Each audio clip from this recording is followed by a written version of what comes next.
तो चलिए Harry Potter की दुनिया में चलते हैं, लेकिन ये वो दुनिया नहीं है जिसे हम अब तक जानते थे। गॉबलेट ऑफ फायर में स्कूल का वो मजेदार रोमांच खत्म होता है और एक बहुत ही डरावने अंधेरे दौर की शुरुआत होती है। ये कहानी का वो मोड़ है जिसने सच में सब कुछ हमेशा के लिए बदल दिया। कहानी की शुरुआत होती है हॉगवर्ट्स में एक 424 साल पुरानी परंपरा के दोबारा शुरू होने से, ट्राइवेज़िट टूर्नामेंट। एक ऐसा मुकाबला जो जितना शानदार है उतना ही बल्कि उससे कहीं ज्यादा खतरनाक भी। ये कोई आम मुकाबला नहीं है, बिल्कुल नहीं। इसमें यूरोप के 3 सबसे बड़े जादुई स्कूल एक साथ आते हैं। हॉगवर्ट्स, फ्रांस का बोस्बटॉन्स और उत्तरी यूरोप का डर्मस्ट्रैंग।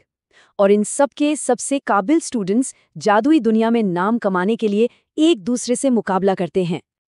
तो तीनों स्कूलों के चैंपियन चुन लिए जाते हैं। सबको लगता है कि बस अब सब कुछ सेट है, लेकिन तभी जादुई गॉबलेट ऑफ फायर एक आखिरी और एकदम चौंकाने वाला फैसला सुनाता है। चलिए देखते हैं कि कैसे हैरी का चौथा साल शक और अकेलेपन से भर गया, जब उसे अपनी इच्छा के खिलाफ इस जानलेवा खेल का हिस्सा बनना पड़ा। तो ये थे 3 ऑफिशियल चैंपियंस, हर कोई अपने स्कूल का गौरव। डर्मस्ट्रैंग से इंटरनेशनल क्विडिच स्टार विक्टर क्रम, बोबैटॉन्स की बहुत ही टैलेंटेड फ्लोर डेलाको और हॉगवर्ट्स के सबके चहेते और काबिल सेड्रिक डिगरी। और तभी अचानक आग का प्याला एक चौथा नाम उगलता है, हैरी पॉटर। सोचिए, एक 14 साल का लड़का जिसे एक ऐसे टूर्नामेंट में धकेल दिया जाता है जो उससे कई ज्यादा बड़े और अनुभवी जादूगरों के लिए बना है। अब हैरी की मुश्किलें सिर्फ इन जानलेवा टास्क तक ही सीमित नहीं थीं। उसे तो 2-2 मोर्चों पर लड़ना पड़ रहा था। एक तरफ ड्रैगन और झील के जानलेवा खतरे थे, तो दूसरी तरफ एक टीनेजर की अपनी मुश्किलें, जलन, अकेलापन और दोस्तों से दूरी। अब कहानी के क्लाइमैक्स पर आते हैं, जहां आखिरी टास्क सिर्फ एक अंत नहीं बल्कि एक बहुत ही भयानक जाल की शुरुआत साबित होता है।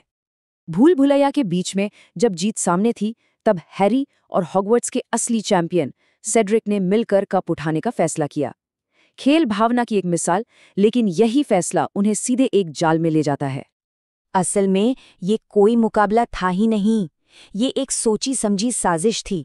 वो कप एक पॉटकी था जो दोनों को सीधा एक कब्रिस्तान में ले गया, और वहां वोल्डेमॉर्ट के एक इशारे पर सेड्रिक को बेरहमी से मार दिया गया और हैरी के खून का इस्तेमाल करके लॉर्ड वोल्डेमॉर्ट को फिर से जिंदा कर दिया गया। लेकिन कहते हैं ना कि सबसे घने अंधेरे में भी उम्मीद की एक किरण होती है। जब हैरी और वोल्डेमॉर्ट की छड़ियां टकराईं, तो प्रियोरी इनकांटाटिम नाम का एक बहुत ही रेयर जादू हुआ, और वोल्डेमॉर्ट के ही पुराने शिकारों की आत्माओं ने हैरी को वहां से भागने का एक मौका दे दिया। और जब हैरी वापस हॉगवर्ट्स पहुंचा, तो असली विलन का पर्दाफाश हुआ।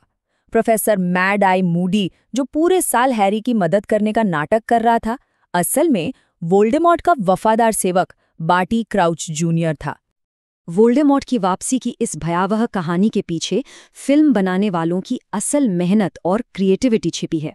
तो चलिए अब जरा पर्दे के पीछे की कुछ दिलचस्प बातों पर भी नजर डालते हैं। फिल्म के लिए एक्टर्स ने जो मेहनत की वो वाकई कमाल की थी।